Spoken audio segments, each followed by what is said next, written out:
नमस्कार किसान साथियों, आज हम 16202 गन्ने के प्लाट में हैं और हमारे साथ चर्चा के लिए हैं एसीएम चीनी मिल मैजापुर गोंडा से संबंधित श्री राजित राम जी। नमस्कार सर। राजित राम जी, एक चीज़ हम लोग ये जानना चाहते हैं या किसान बंधु हम लोग ये जानना चाहते हैं कि इस गन्ने 16202 गन्ने का जमाव अन्य गन्नों की अपेक्षा कैसा होता?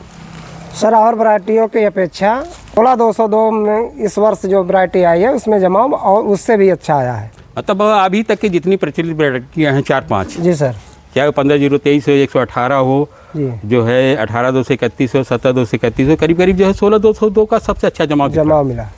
दूसरी चीज़ ये एक सवाल ये है कि इस गन्ने की टिलरिंग कैसी होती है? सर, इस गन्ने की टिलरिंग 14201 के बाद ये दूसरी ऐसी वैरायटी निकल के आई है जिसकी टिलर्स बहुत अच्छे आ रहे हैं।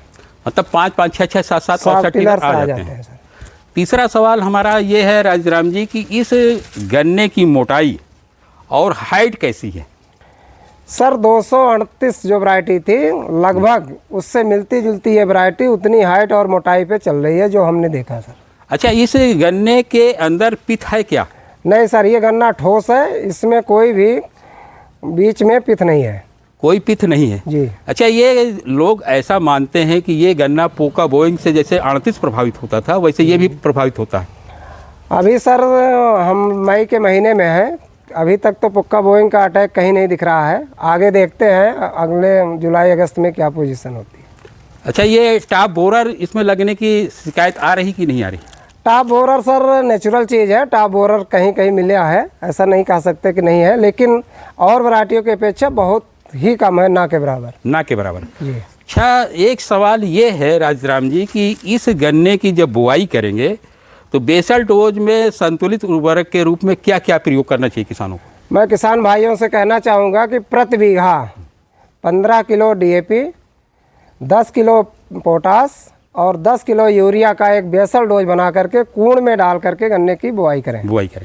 अच्छा, ये राजित राम जी, एक सवाल ये है कि अधिकांश पूर्वांचल के अधिकांश किसान जो है इस गन्ने की बुआई अगर 4 फीट की दूरी पे भी करते हैं ट्रेंच मेथड से, जी सर, तो जो है नाली में जो है डबल रो में बुआई करते हैं। जी सर, जी।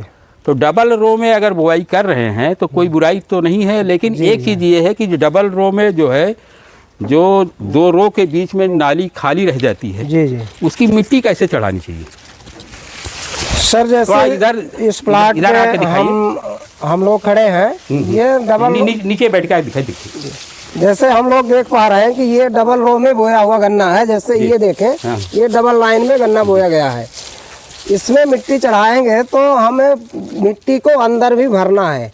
अगर ये गैप खाली रहेगा तो इसमें सर पानी भर जाएगा और पानी भरेगा तो रूट्स का जो डेवलपमेंट नीचे चलता है वो ब्रेक होगा, गन्ने का विकास रुकेगा और इसमें जो वाटर सूट आने की संभावना होती है, अगर मिट्टी चढ़ जाती है तो ये वाटर सूट भी नहीं आते हैं और गन्ना हेल्दी होता है और मोटाई लेता है। मतलब आपके कहने का मतलब ये है कि गन्ने के लिए जल भराव की आवश्यकता नहीं है। गन्ने के जड़ के पास केवल मॉइस्चर होना चाहिए, नमी। अगर मॉइस्चर रहेगा तो इसमें विल्ट डिजीज नहीं आएगी सर, रूट राट नहीं आएगा जिसको जड़ का विगलन रोग कहते हैं। जी जी। और जो है वायु का संचार भी अच्छा होगा सर। और इसके साथ साथ जो है जब ये तो जैसे ये गन्ना का पौधा है, जी सर, यहाँ पे मिट्टी आ जाती है तो लगभग नीचे की 2 पोरियां मिट्टी में दब जाएंगे। जब दब जाएंगे तो उसमें जो है रूट फार्मेशन होगा। रूट फार्मेशन होगा तो एक रूट की लेयर नीचे है, जी सर, 2 रूट की लेयर जो है 2 पोरियों में हो जाएगी, तो 3 लेयर से ये खुराक भोजन लेगा पौधा। 3 लेगा तो इसी गन्ने की मोटाई पे क्या मोटाई? सर जब ये 3 जगह से अपना भोजन लेगा, 3 रूट से, तो निश्चित है कि इसको भरपूर भोजन मिलेगा और पौधा स्वस्थ और मोटा होगा और अच्छी लंबाई लेगा सर। अच्छी लंबाई लेगा जी। अच्छा, एक चीज़ ये बताइए, अगर इस तरीके से मिट्टी चढ़ाई जाए कम से कम 10 इंच ऊंची मिट्टी और पूरा बीच में मिट्टी भर दी जाए, जी जी, तो गन्ना अगर गिरे ना, गन्ने की बंधाई ना करने पड़े तो इसको उत्पादन में क्या प्रभाव पड़ सकता?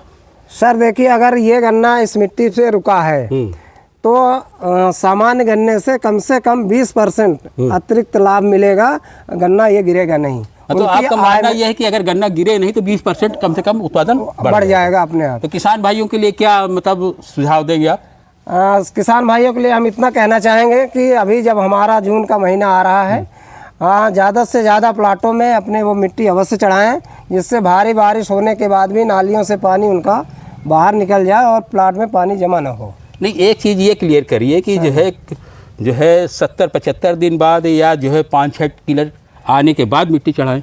जिन किसान भाइयों ने फरवरी में गन्ना बो दिया है, फरवरी या मार्च में, वो जून के लास्ट में जा करके मिट्टी अवश्य चढ़ा दें, क्योंकि गन्ना सर 120 दिन तक टिलरिंग फेज में रहता है, उसके बाद वो जो है मिलेबल केन में कन्वर्ट होने लगता है। नहीं, एक मापदंड बताइए, जैसे 5-6 टिलर हो जाते हैं। ठीक है सर। तो 5-6 टिलर जब भी आ जाए, चाहे वो 15 जून के आसपास आ जाए या 20 जून के आसपास आ जाए, ठीक है सर, तब मिट्टी चढ़ा देनी, बिल्कुल चढ़ा देनी चाहिए। किसी भी, जैसे ये पौधा है सर, इसके 4 या 5 टिलर्स आ जाए तो मिट्टी चढ़ा करके अवांछित टिलर्स को रोक दे। नहीं तो मिट्टी चढ़ा देंगे तो ये मतलब अपने हाथ में ये कंट्रोलिंग पावर आ जाएगा कि कितने हमको टिलर की आवश्यकता है कि नहीं। जो बारिश के बाद जो है टिलर निकलते हैं, जिनको वाटर फुट बोलते हैं, वो नहीं निकलेंगे। जितने भी पौधे होंगे वो टोटल मिलेबल केन में, और जब मिलेबल केन बनेंगे तो ये हमने फर्टिलाइजर दिया है, जो पोषक तत्व दिया है, उसका सही ढंग से सदुपयोग होगा और पौधे जो है मोटे होंगे, तंदुरुस्त होंगे, हेल्थी होंगे। सारे गन्ने एक समान मोटाई और लंबाई होगी। तो गन्ने का उत्पादन 20 से 25% निश्चित तरह से बढ़ सकता है।